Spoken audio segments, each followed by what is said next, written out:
A Twist in Time, Chapter 23, Attempt to Escape. Miauraya has had enough of Shadow Weaver's manipulation. She decides that she is going to end it once and for all and confront the liar to her face. Shadow Weaver, tell me the truth. You know who I really am, don't you? Answer me! Miauraya's eyes glow a bright orange hue. The sorceress stays silent, knowing her jig was up. She had been found out by the daughter of Catra herself. Of all people, surely Miauraya should have been an easy target for the sorceress's plans to rid the world of the rebellion once and for all. With a smug look under the very mask she hid her disfigured face under, the Lady of Shadows circles the teen with obvious signs of not backing down. Shadow Weaver wasn't going down without a fight. She would teach this feline princess the true meaning of darkness. And what if I do, child? You couldn't possibly do anything to me. You haven't fully awakened your runestone, the fire ruby. Sneers Shadow Weaver as she readies her attack on the magic kitten. I know who I am. I am Miauriakna, the missing princess of Half Moon, daughter of Queen Catra and the mighty Shira. You took me from my parents and brainwashed me. A bright glow forms in both of the princess's hands, tears of pure lava falling from her face onto the floor below. Enough of this, girl. I am going to teach you never to cross me. The witch hisses as she uses the powers of the Black Garnet to surround the room in shadow and red lightning. Miauraya growls as she lifts into the air, holding out her left hand, a fireball ready to strike the sorceress at a moment's notice. Two large glowing orange wings appear on the girl's back as she becomes charged up. She wasn't about to let Shadow win against the flame of light. Oh, what's wrong, Shadow Weaver? Afraid of a little light? Miauraya mocks as she hears the sorceress hiss in pain. Before the feline has time to react, the witch comes from behind her, shocking her with electrifying pulses, grasping Miauraya's left wrist, her strongest of the two, and cutting off the girl's hand, it melting into pure lava as the severed limb lays on the ground. Miauraya screams as red liquid pools down her nail stub, causing the magic kitten to start to lose consciousness as her vision blurs from the loss of blood. Miauraya wakes up in the infirmary after blacking out, her stub now wrapped in medical gauze, as she is attended to by her best friend Tecnessa. She hisses as the pain is still fresh. Don't try to move it. I just put fresh bandages on it. The nerd princess protests as the feline tries to stand up. Tch, leave me be, Tessa. I need to be alone right now.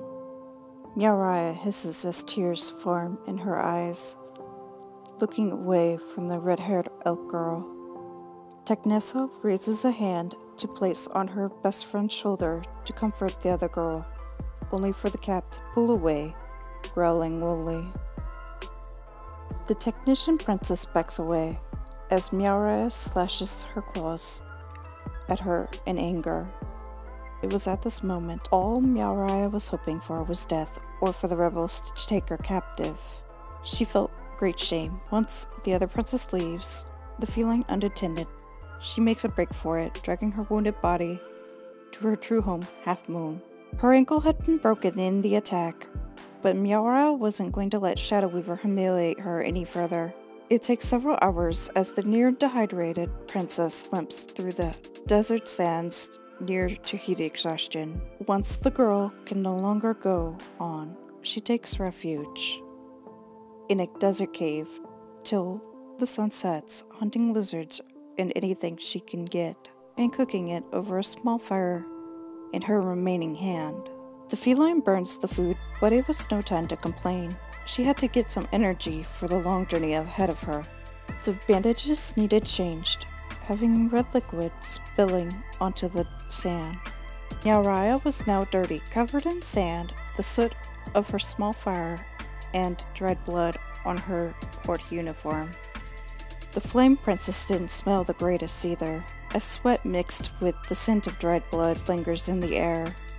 There wasn't a stream for several miles to quickly dip her head in, though she despised the thought of water. Being a cat humanoid, after all, Miaoraya hated the smell of sweat even more. The princess abandons the cave after dark, continuing her long journey home through the desert. Around 1 in the morning, Miaoraya makes it to Half Moon before collapsing once more, her ankle having given out.